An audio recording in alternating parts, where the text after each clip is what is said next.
এমন সন্তান যেন বাবা ঘরে ঘরে জন্মায়। 10-5টা ছেলের দরকার নেই বাবা, যদি ঠিক ঠিক সুযোগ্য সন্তান তুমি জন্ম দিতে পারো। বাবা মার মৃত্যুর পর বাবা মার ক্রিয়া কর্মের কথা বাবা তারা ভাবে। কি প্রয়োজন ছিল বাৎসরিক অনুষ্ঠান এত বড় করে করবে, কত ভক্ত সেবা ভাবা যায় না বাবা। অনেক রন্ধন করেছে, অনেক আশা ছিল, কিন্তু হয়তো বাবা তেমন ভক্ত আসবে না।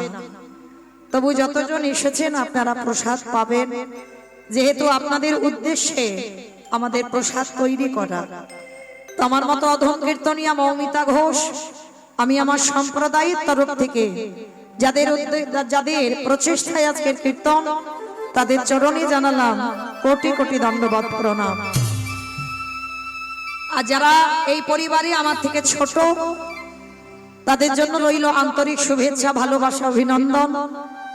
পরবর্তী দিনে বাবা সবাই যেন গৌর গোবিন্দ চরণে সবার যেন মন মতি থাকে। কারণ একটা কথা জানতে হবে বাবা, এটা আমার কথা নয়, জগতে যত যত কীর্তনিয়ার মুখে কীর্তন শুনবেন, প্রতিটা কীর্তনিয়া একটাই কথা বলবে, যে কলির মানুষের হরিনাম ছাড়া কোনো গতি নাই, হরিনাম ছাড়া কোনো মুক্তিও নাই। এই যে বাৎসরিক বাসরে বাবা হরিনাম করাবো কেন? অনেকে শ্রাদ্ধ বাসরে হরিনাম করাতে হয়, তো হরিনামটা করাবো কেন? কারণটা কি? ভাগবত পাঠ করাবো কেন? কারণটা কি? এর কারণ বাবা মহারাজ পরীক্ষিত ভাগবতে আদেশ দিয়ে গেছেন, পরীক্ষিত রাজার 7 দিন আয়ু ছিল। 7 দিন পরে বাবা তক্ষক সাপের দংশনে তার মৃত্যু হবে। কিন্তু পরীক্ষিত মহারাজ একদিনের জন্য বাবা মৃত্যুকে ভয় পায় না। ভক্ত যারা হয় বাবা তারা মৃত্যুকে ভয় পায় না। কেন? ভক্ত চরণ যারা আশ্রয় করেছেন, ভজনের পথ যারা ধরেছেন, তারা ভালো করে জানবেন বাবা, যেমন জামা কাপড় পুরানো হয়ে গেলে বাবা বাতিল দিয়ে দিতে হয়, আবার নতুন জামা কাপড়। এই যে দুর্গা পূজা গেল, যে পুরানো জামা কাপড় পরে ঠাকুর দেখেছিলাম, এবছর কি দেখলাম? নতুন নতুন জামা কাপড় ব্যবহার করলাম।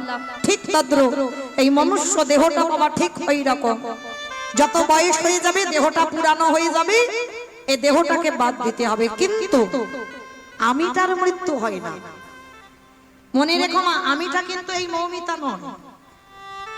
আমিটা যদি মৌমিতা হতাম, দেখবেন আমার যদি মৃত্যু হয়ে যায়, রাত্রিবেলা যদি দেহ রাখি বাবা, সকালবেলা আত্মীয় পরিজন সবাই যখন আসবে আমাকে দেখবার জন্য, এসেই বাবা সবার আগে একটা কথা বলবে, আরে এত বেলা হয়ে গেল, মরাটাকে এখনো ঘরে রেখেছিস, বের করলি না? কি মাইরা বলে না, মরাটাকে এখনো ঘরে রেখেছিস। একবারও কেউ বলবে না যে মৌমিতাকে ঘরে রেখেছিস, বের করে দে, একবারও বলবে না। তাহলে আমার দেহ থেকে আমিটা যখনই চলে যায়, তখন বাবা এ দেহের কোনো দাম থাকে না। তাহলে এই মৌমিতাটা যে আমার নাম, ওটা কিন্তু আমি নয়। তাহলে আমিটার কোনোদিন মৃত্যু হয় না, এক দেহ ত্যাগ করে আরেকটা দেহ ধারণ করে মাত্র। তাহলে ভক্ত যারা হয় তারা কোনোদিন বাবা মৃত্যুতে ভয় পায় না, মৃত্যুতে শোক হয় না। কেন? প্রত্যেকের ঘরের দরজায় বাবা মৃত্যু দাঁড়িয়ে আছে। এ জগতে যা যা কিছু দেখছো বাবা সব অনিত্য। আজকে তোমার আছে, কালকের অন্য কারোর হয়ে যাবে, তুমি সারা জীবন ধরে রাখতে পারবে না। তাহলে মৃত্যুতে ভক্ত শোক করে না। পরীক্ষিত রাজা যখন জেনে গেল আমার 7 দিন আর আয়ু, পেয়েছিল কিসে? না মুক্তি পাবে কি করে। আর মুক্তি পাওয়ার জন্য আকুমার ব্রহ্মচারী প্রভুপাদ শীল ও সুখদেবের চরণ আশ্রয় করেছিলেন। আর সুখদেব গোস্বামী একটাই কথা বলেছিল বাবা, মুক্তি পেতে গেলে প্রতিটা জীবের একটাই কর্তব্য, সেটা হলো হরি কথা, কৃষ্ণ কথা শ্রবণ করা। একবারও কিন্তু বাবা পরীক্ষিত মহারাজকে বলেনি যে মুক্তি পেতে গেলে বাবা তোমাকে হরি নাম গাইতে হবে। যার জন্য নববিধা ভক্তিতে বাবা যারা এখানে শাস্ত্র জ্ঞানী বসেছে, যারা মানে একটু মাঝে মাঝে গ্রন্থ পড়েন, নববিধা ভক্তির মধ্যে প্রথমেই বলল শ্রবণ, আগে কিন্তু কীর্তনম বলেনি, আগে কীর্তন গাইতে বলেনি, আগে বলছে শ্রোতা হও, আগে শ্রবণ করো। যদি ঠিক ঠিক শোনার মতো শোনা যায়, তাহলে পরীক্ষিত রাজার মতো আমাদেরও কৃপা হয়। আর এখানে দাঁড়িয়ে যদি ঠিক ঠিক গাবার মতো গাওয়া হয়, এখানেও কৃপা হয়। তাহলে হচ্ছে না কেন? গাওয়া ঠিক হচ্ছে না, শোনা ঠিক হচ্ছে না, তাই তো কৃপা হচ্ছে না। কিন্তু লক্ষ্য করেন বাবা, পরীক্ষিত রাজা সেই দিন থেকে জেনে গেল প্রতিটা জীবের মুক্তি পেতে গেলে এই হরি কথা কৃষ্ণ কথা শ্রবণ করাতে হবে। আর সেই দিন থেকে বাবা শ্রাদ্ধ বছর বলো আর বাৎসরিক আসর বলো, আমাদের সেই হরি কথা কৃষ্ণ কথা প্রচলন। কেন? যে ব্যক্তি দেহ ত্যাগ করে বাবা 1 বছর না হলে বাবা তার আত্মা মুক্তি পায় না। কারণ শ্রাদ্ধের দিন সেই 1 বছর আগে যেদিন শ্রাদ্ধ হয়েছিল, শ্রাদ্ধের দিন যে খাবারটা রাত্রিবেলা দেওয়া হলো, ওই খাবারটা নিয়ে 1 বছরের জন্য বাবা বৈতরণী নদী পার হতে হয়।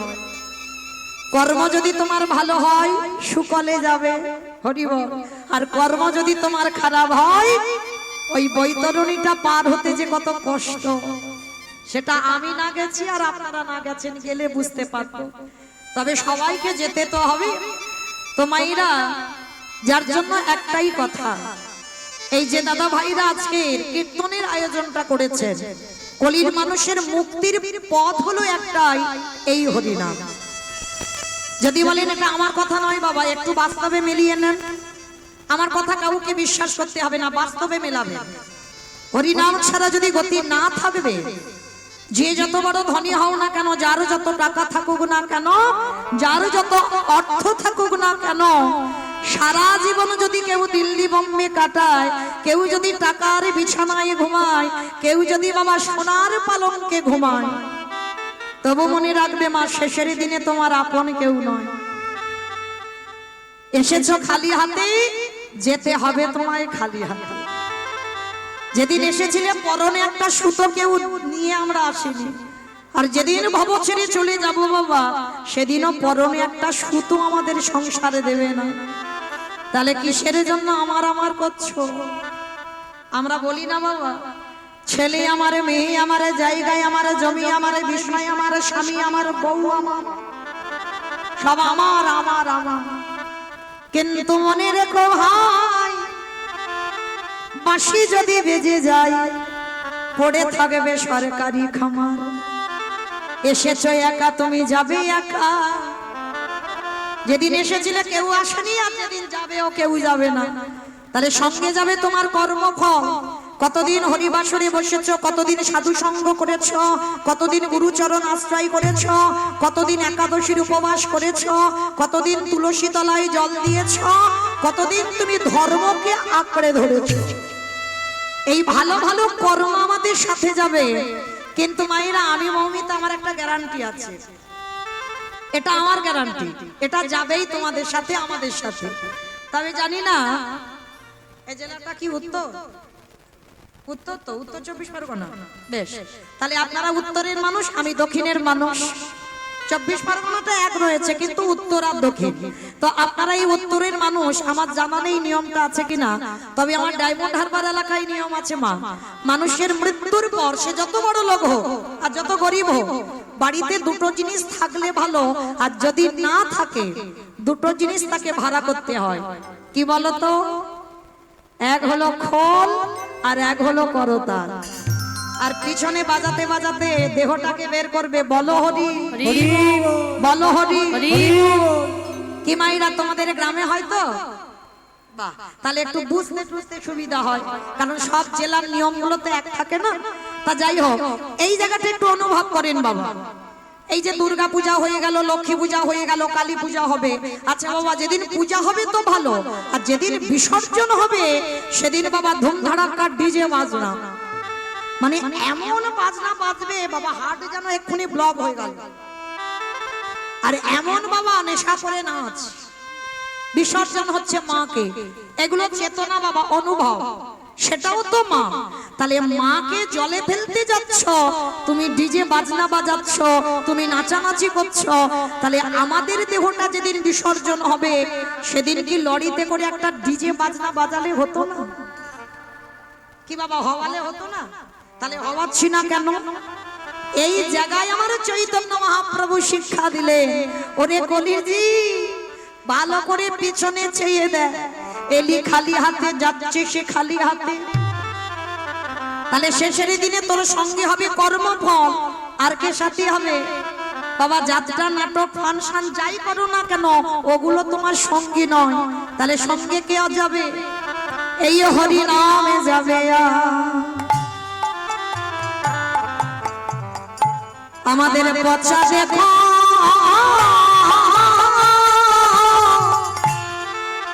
দেহ যাবে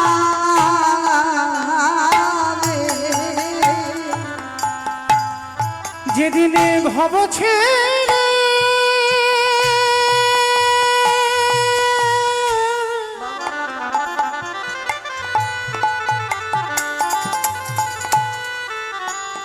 যেদিনে ভব ছেড়ে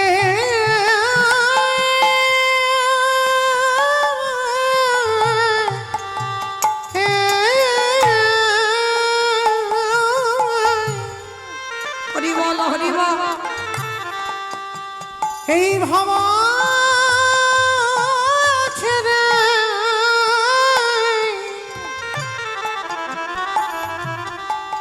তুমি চলে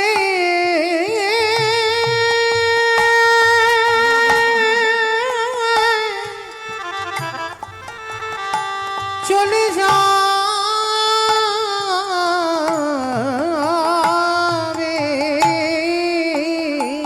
হরি বল হরি বল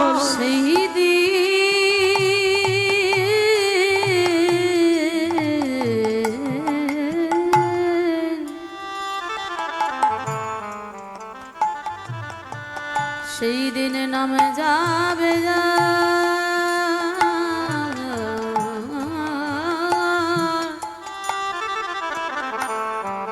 এই পচা দেহ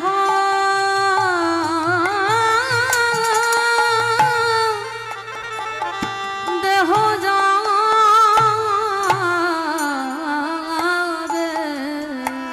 ও ভাই সেদিন তোমাদের আপন বলতে কেহ থাকবে না যেদিনে খাঁচা ছেড়ে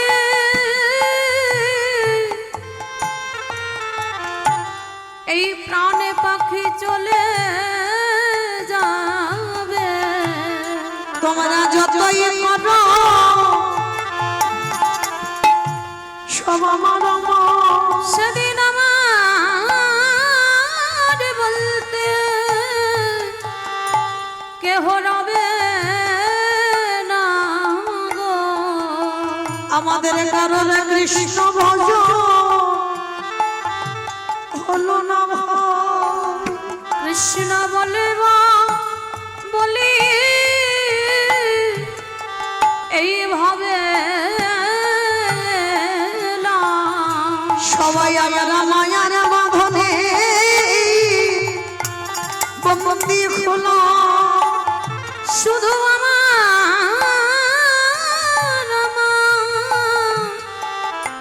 করে দয়াময় আমার মতো পাপী আরে কেউ না বলে এইব উদ্ধার করো মোরে দয়াল তুমি বিনে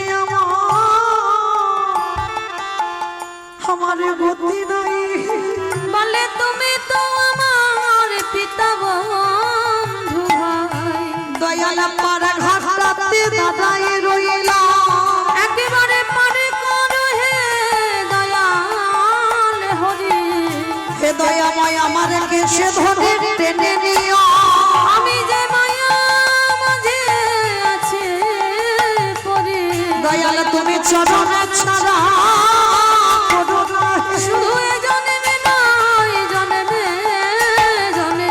দয়াল ওই চরণে আমি সব সপিলাম আমার দেহ মন প্রাণ জীবন যৌবন দয়াল তুমি বিনে আমার গতি নাই বলে তুমি তো আমার পিতা নিতাই গৌরী সব সপিলাম প্রাণ জীবন যৌবন আমি ওই চরণে সবে সপিনা জন্মে নয় জন্মে নামে যাবে পচা দেহ যাবে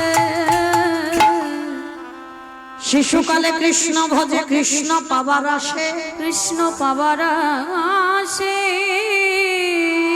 অগ যৌবনেতে কৃষ্ণ ভজে আসে বানায় আসে আসে বানা আসে অগ বৃদ্ধ কালে কৃষ্ণ ভজে জমের তার আসে। ভালো করে বুঝবেন বাবা, যতজন ভক্ত আছে বাবা একটু কীর্তনটাকে হৃদয়ঙ্গ করবে। শিশুকালে কৃষ্ণ ভজে কৃষ্ণ পাওয়ার আসে, শিশুকালে ভজন হয় না মা। দেখবেন ছোট ছোট ছেলে মেয়েরা হরিবাসরে বসে, ঠিক কথা, এদের কি বাবা সেই অভিজ্ঞতা আছে বাবা কীর্তন শোনা? উলুধ্বনি মায়ের একটু প্রেম সে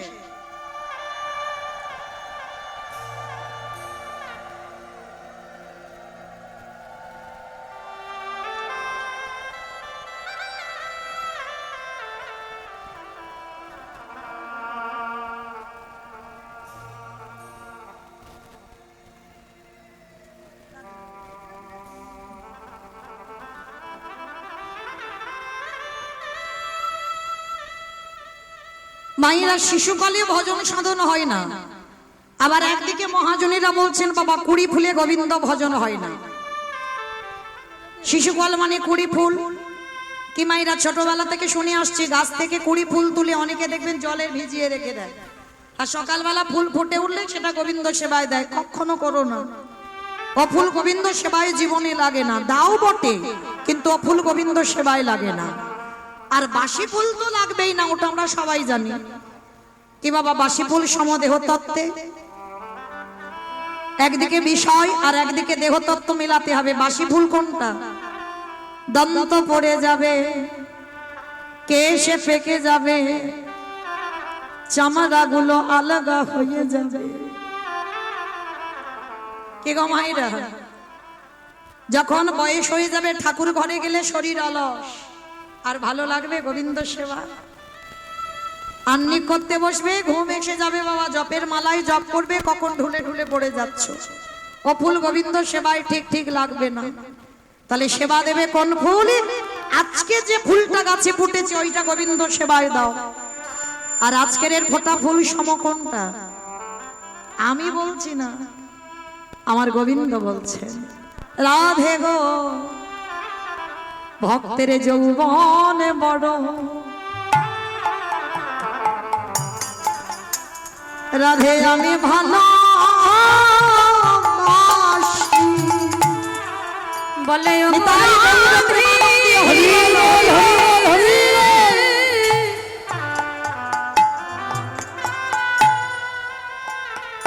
অগরাধে রাইবিন দিনে হরি বল, হরি বল। আমি যৌবন বড়,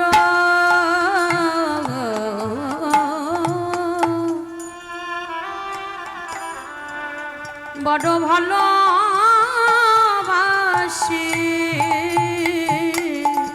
অমাইরা গোবিন্দ আমার কোন যৌবনের কথা বললো?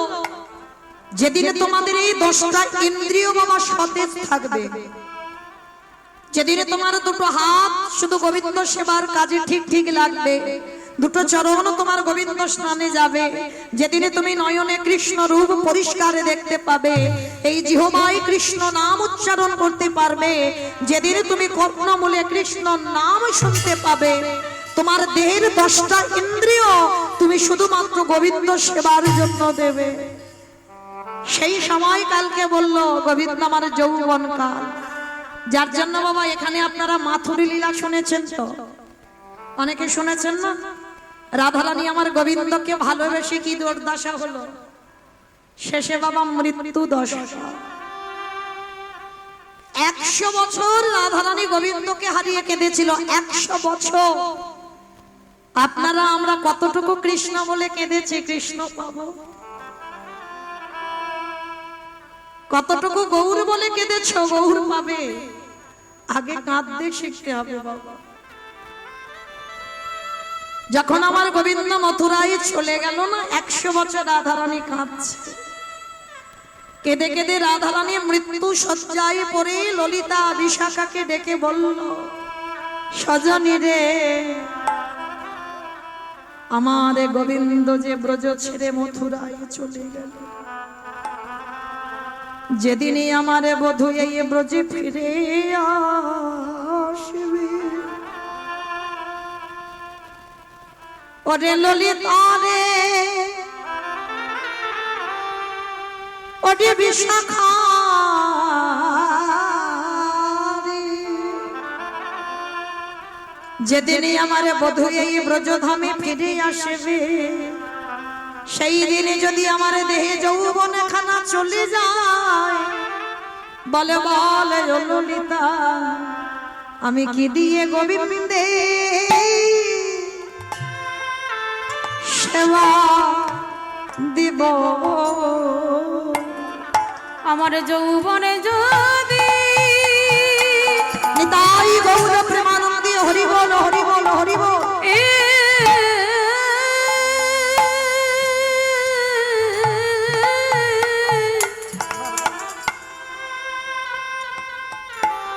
আমার যৌবনে যদি ফুরায়ে যায়,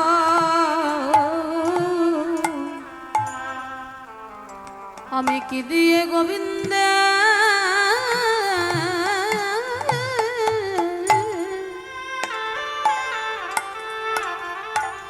বলে বলে সেবা দিব। তাহলে মায়েরা ভজন যদি করতে হয় সকাল সকাল ভজন করো। তাহলে চলো আজকে সবাই যখন একত্রিত হয়েছি, আমরা সবাই যাবো শ্রীধাম নদিয়া নবদ্বীপ ধাম। কি মায়েরা সবাই একটু নদিয়ায় যাবে তো? তোমাদের এখান থেকে তো কাছাকাছি, আমার বাড়ি থেকে অনেক দূর। তাহলে চলো কাছাকাছি একটু নদিয়ায় যেতে হবে। আমার নিতাই চাঁদার গৌরচাঁদকে না স্মরণ করলে বাবা কীর্তন হবে না। কেন? সংকীর্তন পিতা শ্রীকৃষ্ণ চৈতন্য, সংকীর্তন যজ্ঞে তারে যেই ভজে সেই বড় ধন্য। তা যিনি সত্যতে নারায়ণ, ত্রেতাতে রাম, দাপরে কৃষ্ণ, আর কলিতে হলেন শ্রীকৃষ্ণ চৈতন্য মহাপ্রভু। তা কৃষ্ণ যে কলিযুগে গৌর হলো মা, যেদিন নদিয়ায় এসেছিল নদিয়ার অবস্থাটা কেমন ছিল? বৈষ্ণব মহাজনেরা বৈষ্ণব পদ লিখেছে বাবা, কত সুন্দর কথা দেখো। ওগো জয় জয় কাল রাব,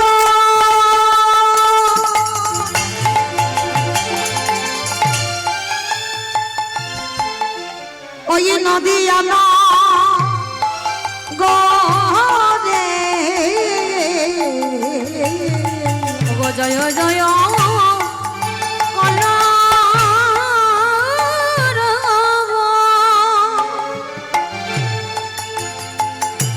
আস্তে আমাইরা একটা কথা বলি, ঝগড়া করতে গেলে প্রথমে করে নামা ভালো। আর মাঝ রাস্তায় গিয়ে যদি ঝগড়া করি তাহলে তো মারামারি বেঁধে যাবে। তাহলে আগে ঝগড়াটা করে নি। এই যে কীর্তন শুনতে গেলে প্রভুর জন্য একটু কাজকর্ম করতে হয়। কি মা জানো তো কাজগুলো কি কি? বলে বসে বসে গল্প করতে হয়। বলে তিনটে ধ্বনি, শঙ্কর ধ্বনি, উলুধ্বনি ধ্বনি, আর যাদের যাদের হাত আছে, যাদের হাত নাই বলবো না, যাদের যাদের হাত এসেছে। কি মা সবাই এসেছে এই বৃষ্টিতে? হাতগুলো এসেছে তো? যাদের এসেছে কই একবার দেখাও তো দেখি। নিতাই গৌর প্রেমানন্দে হরি বল হরি বল হরি বল। বাহ, কই এবার একটু প্রেম সে টুলু ধ্বনি দিয়ে দেখান। আজ জয় জয়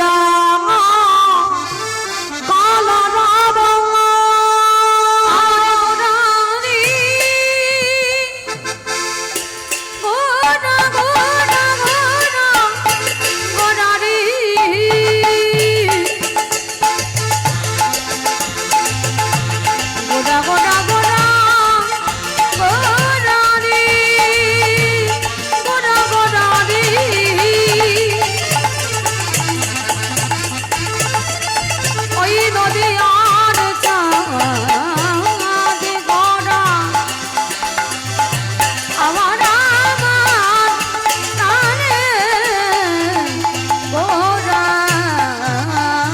আজি জয় জয়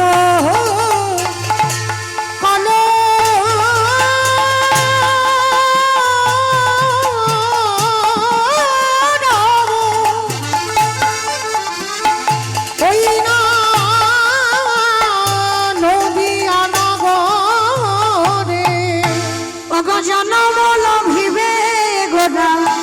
সচিরয়দারে ওই না জনমলা ভিড়ে গোরা সচির উদারে ওই না জনমল ভিড়ে গোরা সচির উদারে ওই না নদীয়াতে গৌ উদয় মালা ওই নদীতে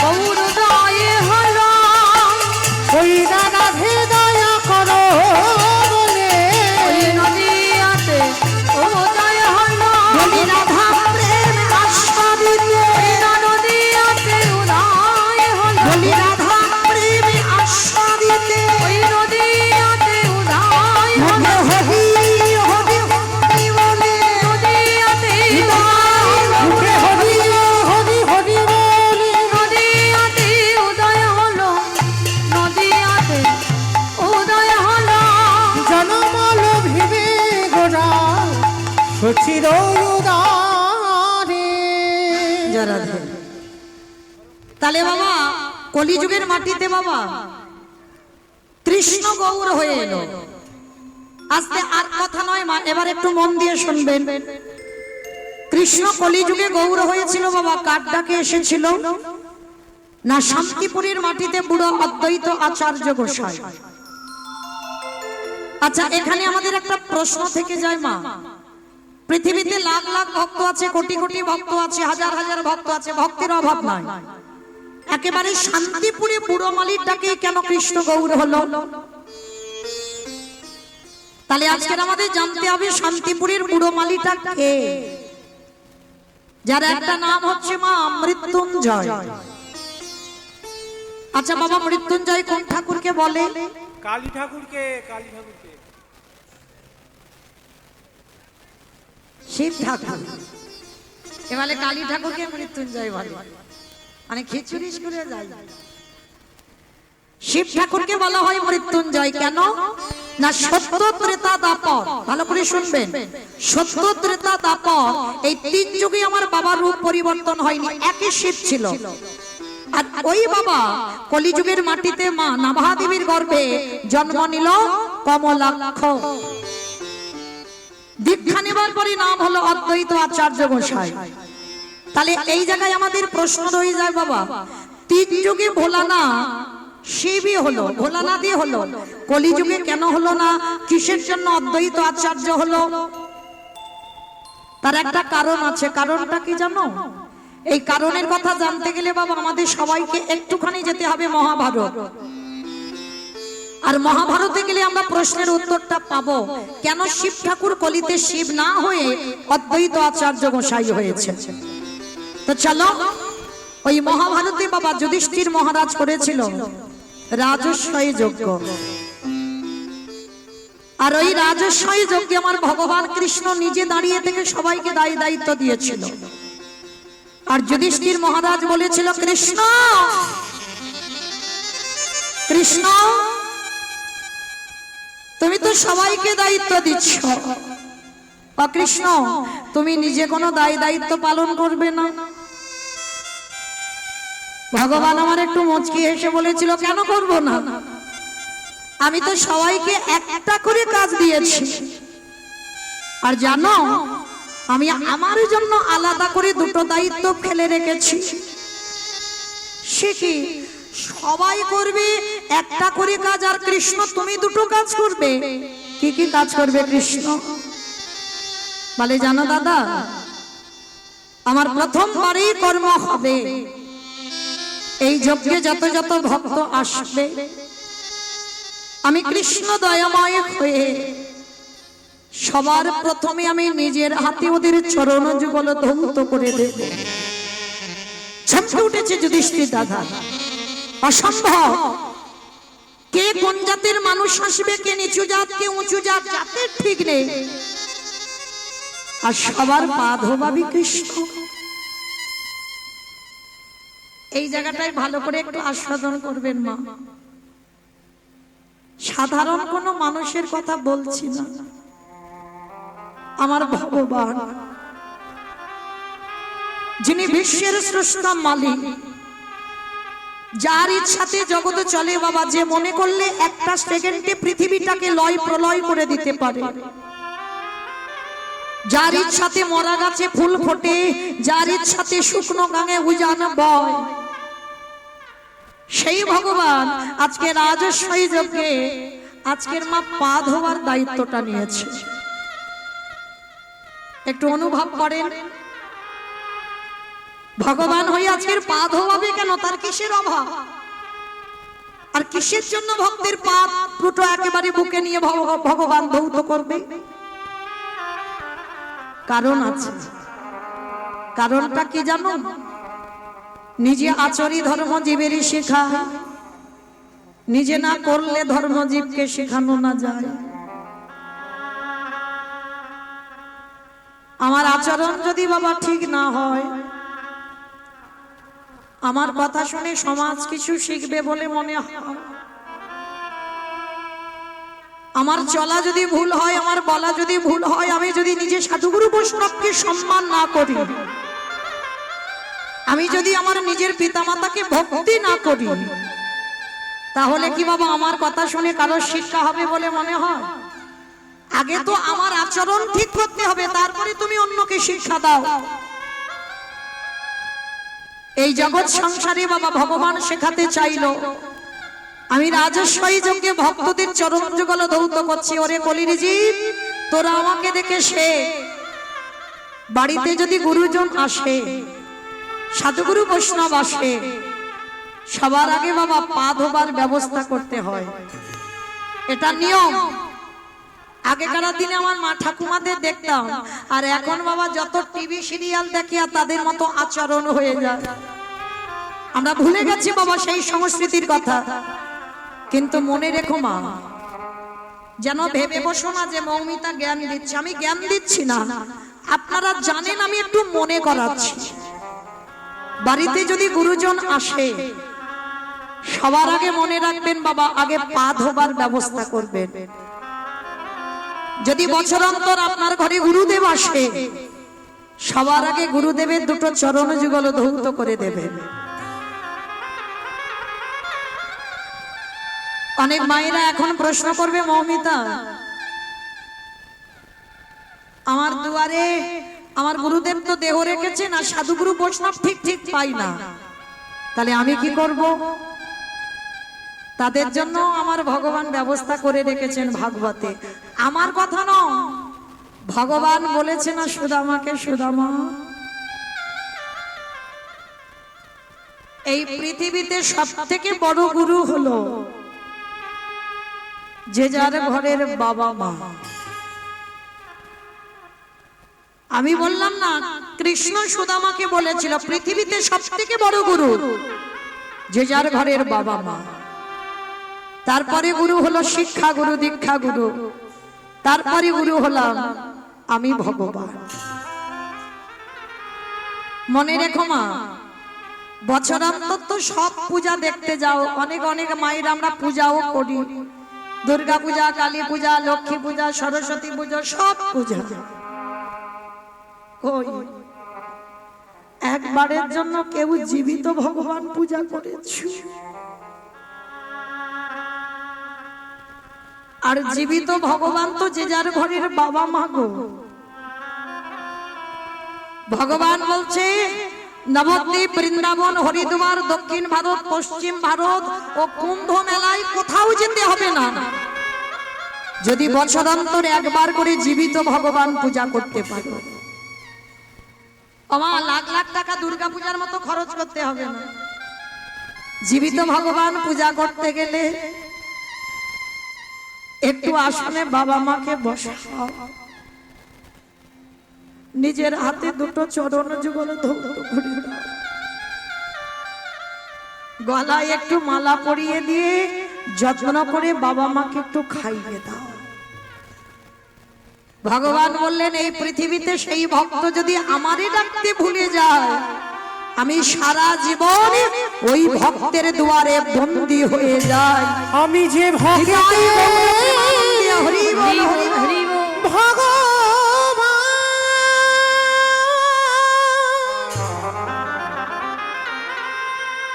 ও যে ভক্ত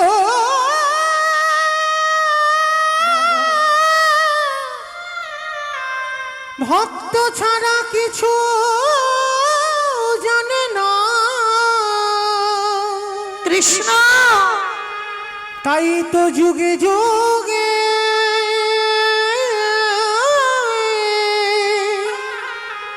ভক্তের কাছে ছুটে আসে।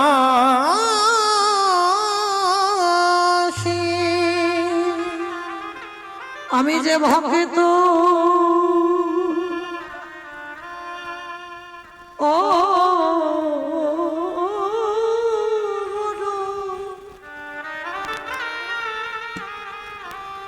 ভগবান ভালো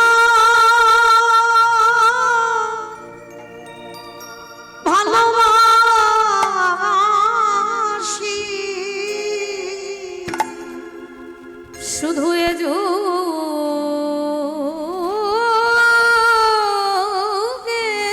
নয়। নিতাই গৌর প্রেমানন্দে হরি বল হরি বল হরি বল। প্রতি যুগে যুগে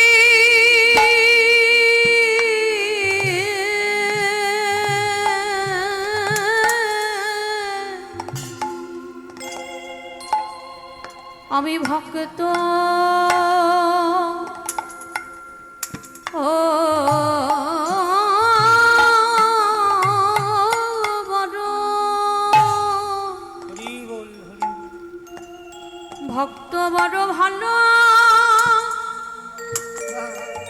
ও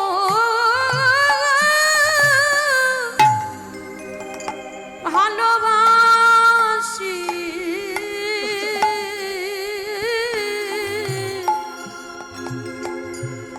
আজি যেই না ভগবানে আমার ভক্তের চরণ যুগল ধরাচ্ছে, শুধু ভক্তের চরণ ধোবালো নয়, আর একটা কাজ করেছে বাবা। এই যে আপনারা একটু পরে প্রসাদ পাবেন, অনেকে আছে বাবা আর জানি না আপনাদের এখানে ওই এঁঠো পাতাগুলো কারা কারা ঘুরাবে। ভক্ত প্রসাদ পেলে বাবা ওই পাতাতে যে কি লুকানো আছে সেটা আমার কৃষ্ণ জেনেছিল। রাজস্বাই যজ্ঞে যত যত ভক্তরা প্রসাদ পেয়েছে, কৃষ্ণ আমার এঁঠো পাতাগুলো নিজের হাতে তুলে নর্দমায় ফেলেছে। শুধু নর্দমায় ফেলেনি, আরো একটা কাজ করেছিল। ওই ভক্ত যে প্রসাদ পেয়েছিল এঁঠোগুলো লেগেছিল, ভগবান যেই না আড়ালে পাতা ফেলতে গেল, কৃষ্ণ দয়াময় আমার ওই ভক্তের এঁঠো তুলে আমার কৃষ্ণ অঙ্গে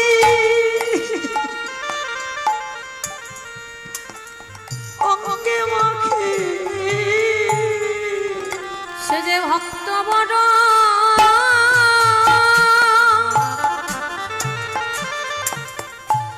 ও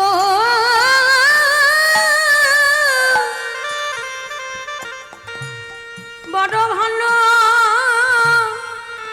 বাসে,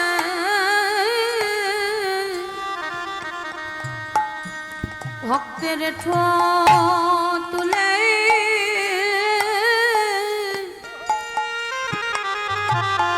আজ অঙ্গে মাখে।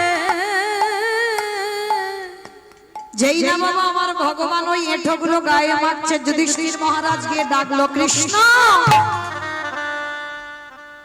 ভক্তের পা ধোয়াচ্ছিস মেনে নেওয়া যায়, ভক্তদের এঁঠো পাতা ফেলছিস মেনে নেওয়া যায়, কিন্তু কৃষ্ণ এঁঠোগুলো গায়ে মাগলি কেন? আমার ভগবান হেসে বলল, দাদা গো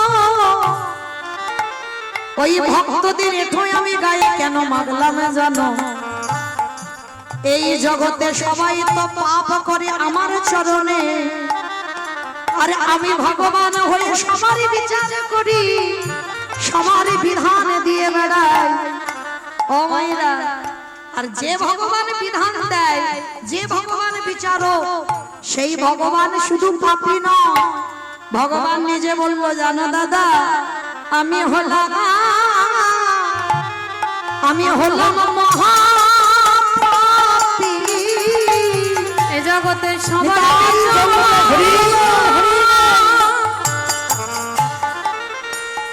আমি করি বটে, কিন্তু আমি হলাম